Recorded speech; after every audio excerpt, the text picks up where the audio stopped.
चुड़ैल का तहखाना। गांव में अब भी राजू और उसके दोस्तों के गायब होने की कहानी गर्म थी। गांव के लोग हवेली से दूर ही रहते थे और बच्चों को वहां जाने से सख्त मना किया गया था। लेकिन गांव के कुछ लोग थे जो इस रहस्य को जानने के लिए बेचैन थे। गांव के स्कूल में पढ़ने वाले कुछ बड़े बच्चे, जिनमें से एक का नाम अरविंद था, इस कहानी की सच्चाई जानने के लिए दृढ़ निश्चयी थे। अरविंद और उसके कुछ दोस्त संगीता, दीपक और मोहन ने तय किया कि वे इस रहस्य को सुलझाएंगे। संगीता ने कहा, हमारे पास अच्छे टॉर्च और कैमरे हैं। हम सबूत इकट्ठा करेंगे और गांव वालों को दिखाएंगे कि चुड़ैल की कहानी सिर्फ एक अफवाह है। दीपक ने थोड़ी हिचकिचाहट के साथ कहा, पर हमें सावधान रहना होगा। राजू और उसके दोस्तों के साथ जो हुआ वो भी सच हो सकता है। चारों दोस्तों ने रात के समय हवेली जाने का निश्चय किया। वे सभी जरूरी वस्तु ले आए, टॉर्च, कैमरे, रस्सी और कुछ खाने पीने का सामान। हवेली की तरफ बढ़ते हुए उनके दिलों की धड़कनें तेज हो गईं, पर उनका हौसला बरकरार था। हवेली पहुंचते ही उन्होंने देखा कि दरवाजे की हालत और भी खराब हो चुकी थी। टूटे हुए दरवाजे के पीछे से ठंडी हवा का झोंका आया, जो उन्हें अंदर बुला रहा था। वे अंदर घुसे और धीरे धीरे तहखाने की सीढ़ियों की तरफ बढ़े। सीढ़ियों पर चलते हुए उनके कदमों की आवाज गूंज रही थी, जैसे कि हवेली खुद ही उनके आगमन का स्वागत कर रही हो।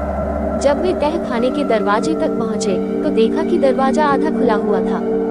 मोहन ने कहा, शायद हमसे पहले कोई और भी यहाँ आया हो। उन्होंने दरवाजा खोला और अंदर घुस गए। तहखाना और भी डरावना लग रहा था। चारों तरफ मकड़ी के जाले, टूटी फूटी चीजें और दीवारों पर रहस्यमयी निशान थे। आधे घंटे की खोजबीन के बाद उन्हें तहखाने के एक कोने में एक पुराना लकड़ी का बक्सा मिला। बक्सा खोलते ही उन्हें एक पुरानी किताब मिली, जिसमें हवेली और चुड़ैल के बारे में लिखा था। किताब में लिखा था कि यह चुड़ैल कभी इस गांव की एक साधारण औरत थी, जिसका नाम कमला था। गांव वालों ने उसे चुड़ैल होने के संदेह में मार डाला और उसकी आत्मा ने बदला लेने के लिए इस तहखाने को अपना ठिकाना बना लिया। अरविंद ने कहा, हमें इस किताब को लेकर गांव के बड़े बुजुर्गों से बात करनी चाहिए। शायद वे इसके बारे में कुछ और जानते हों। तभी अचानक एक भयानक चीख गूंजी और चारों दोस्त थक गए। हवा में ठंडक और भी बढ़ गई और तहखाने में अंधकार छा गया। दीपक की टॉर्च बंद हो गई और सभी चारों तरफ देख रहे थे। संगीता ने कहा, यहाँ से निकलना होगा, जल्दी। लेकिन जैसे ही वे निकलने की कोशिश करने लगे, दरवाजा अपने आप बंद हो गया। चुड़ैल की भयानक छवि उनके सामने प्रकट हुई। उसकी आंखें जलती हुई लाल थी और उसका चेहरा विकृत हो चुका था। चुड़ैल ने गुस्से में कहा, तुम लोग मेरी शांति भंग करने की हिम्मत कैसे कर सकते हो? अब तुम भी मेरे शिकार हो। अरविंद ने साहस बटोरा और चुड़ैल से कहा, हम यहाँ सिर्फ सच जानने आए हैं। हम तुम्हें नुकसान नहीं पहुँचाना चाहते। चुड़ैल थोड़ी देर के लिए रुकी, पर फिर उसकी आंखों में और भी क्रोध दिखाई देने लगा। तभी मोहन ने अपनी जेब से एक छोटा शीशा निकाला और चुड़ैल की तरफ कर दिया। शीशे में चुड़ैल का चेहरा देखते ही उसने एक जोरदार चीख मारी और गायब हो गई। चारों दोस्तों ने जल्दी से तहखाने से बाहर निकलने का रास्ता खोजा।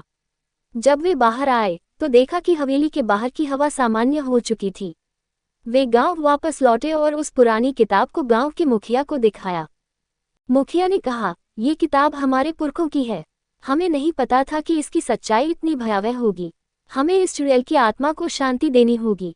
गांव के लोग एकत्र हुए और मिलकर एक विशेष पूजा का आयोजन किया, जिसमें चुड़ैल की आत्मा की शांति के लिए प्रार्थना की गई। उस रात हवेली के पास कोई भी अजीब आवाज नहीं आई। ऐसा लग रहा था कि चुड़ैल की आत्मा को शांति मिल गई थी। अरविंद और उसके दोस्तों ने गांव के लोगों के साथ मिलकर उस हवेली को तोड़ने और वहां एक मंदिर बनाने का फैसला किया, ताकि वहां कोई भी भूतिया ताकत दोबारा वापस न आ सके। इस तरह चुड़ैल का तहखाना और वहां की डरावनी कहानियों का अंत हुआ।